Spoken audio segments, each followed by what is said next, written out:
Hey guys, it's Mrs. Bartlett here. I'm the special ed teacher at Liberty Elementary School, and I'm here in my house. It's a little bit blurry, I don't know why, but I'm here because the first grade packets coming home, those supplemental packets, are geared to support students in reading and math, and we're finding that some students aren't quite ready to read independently, and so this can be really challenging for them. So instead, I'm going to offer a separate folder where you guys are welcome to have them listen to the stories read to them. And then I'll be asking some questions that are a little bit more straightforward, maybe a little bit more simple, just to kind of differentiate to try to serve students who need that support.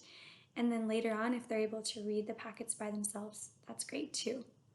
So here I go. Everything is in black and white and it's just a tiny bit blurry. So hopefully you can see everything okay. You can always stop the video, start it over, and let your student do the same thing. If they need to slow things down, I'm happy to do that. Just give me some feedback through my email, or you just stop and go as they need at your house too. All right, so this first packet looks a little bit like this. The curriculum that they're sending home is called iReady, and again, this is a first grade packet.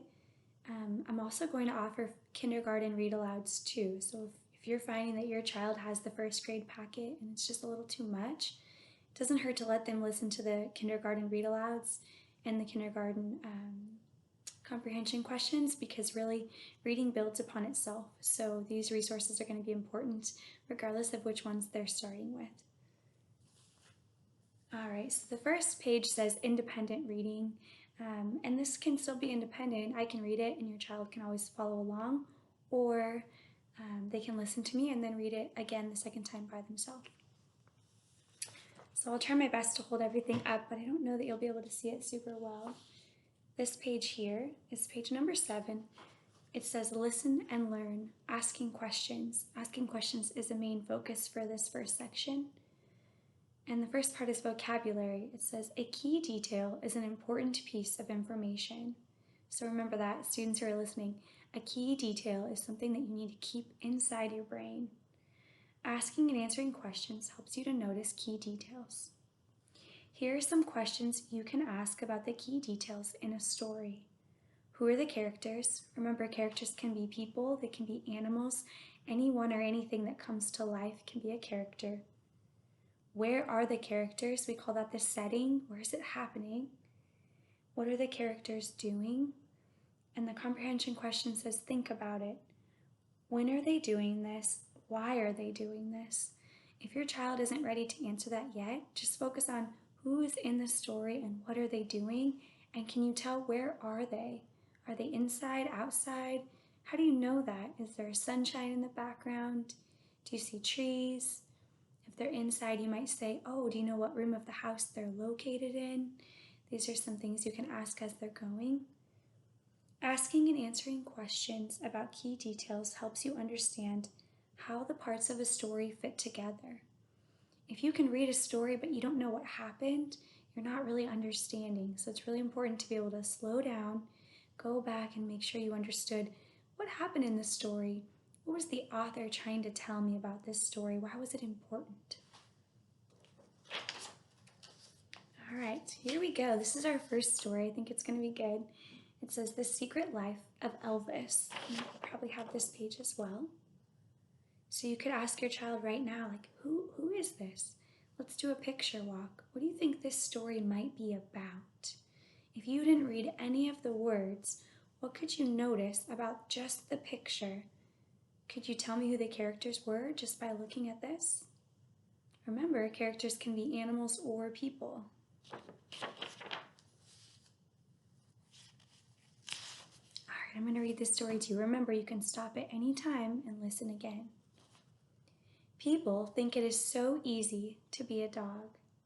They scratch my head and say, Elvis, your life is so easy. Boy, are they wrong. Being a dog is hard work. I don't like what I do every day. I just can't do it anymore. I wonder why Elvis doesn't like what's going on in his life, and I wonder why he thinks he can't do it anymore. I can look at Elvis's face. I You can look at the different things that are happening here and try to put those pieces together. Something about his life is making him think he just can't handle it anymore. That makes me wonder what's going on. What do I do next? I hide in a closet. I am trying to cough up a hairball. Then I hear someone call, "Elvis, come!" And of course, I come running.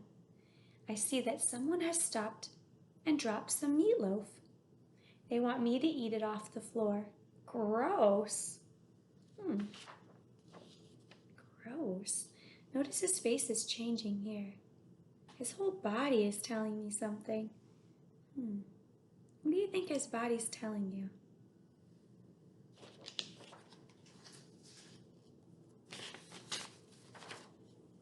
I know what you mean, Maxwell says as he pants.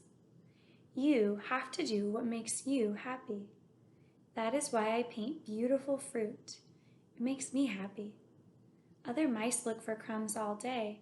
That makes me happy. You have to do what you think makes you happy, Elvis. So I'm looking at this picture. You can look at yours too, and I'm noticing Elvis is still here, but now we've added a new character. Do we know the character's name? Do we know anything about this character? You can think about that yourself. Maybe share with your brother or sister, or your mom or dad, or aunt or uncle. Who is this? Is this a character?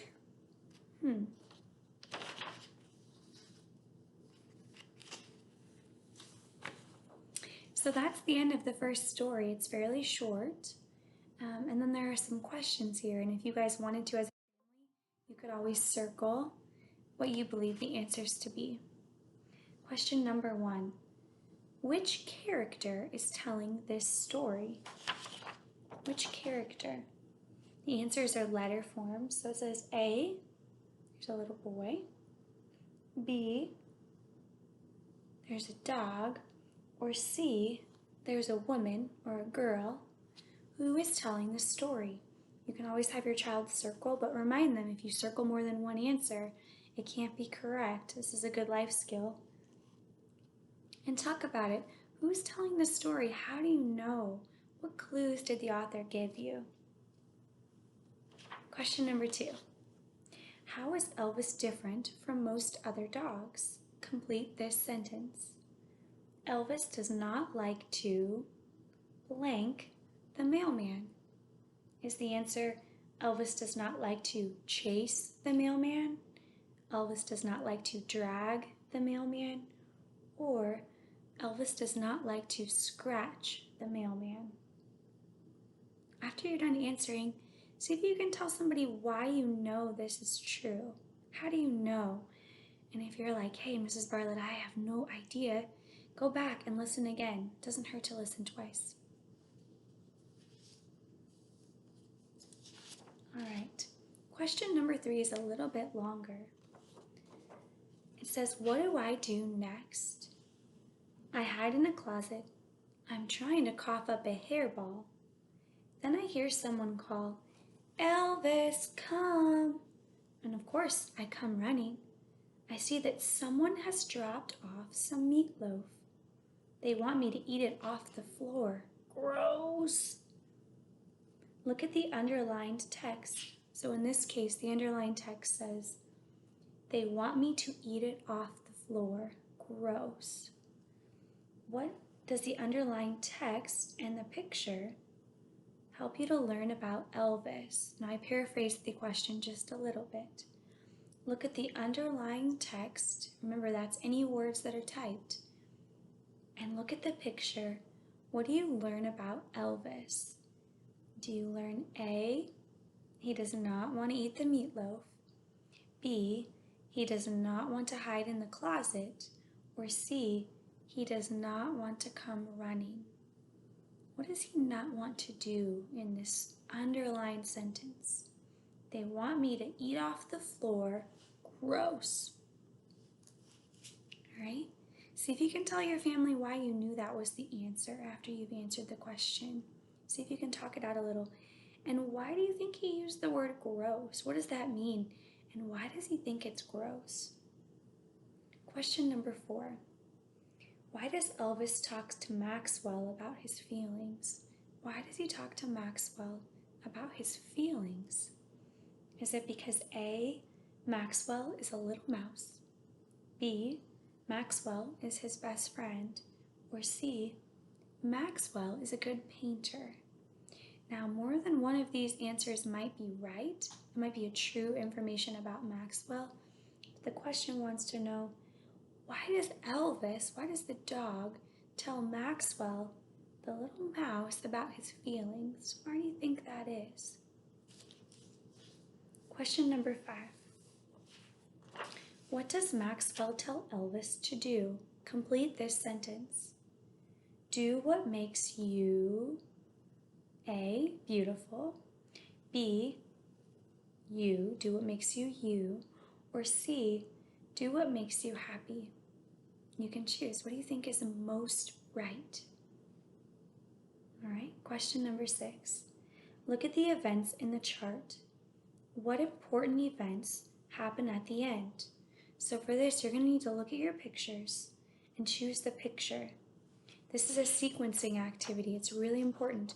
First, then, next, last, or first, next, last. Those are really important skills, especially when you're going into writing.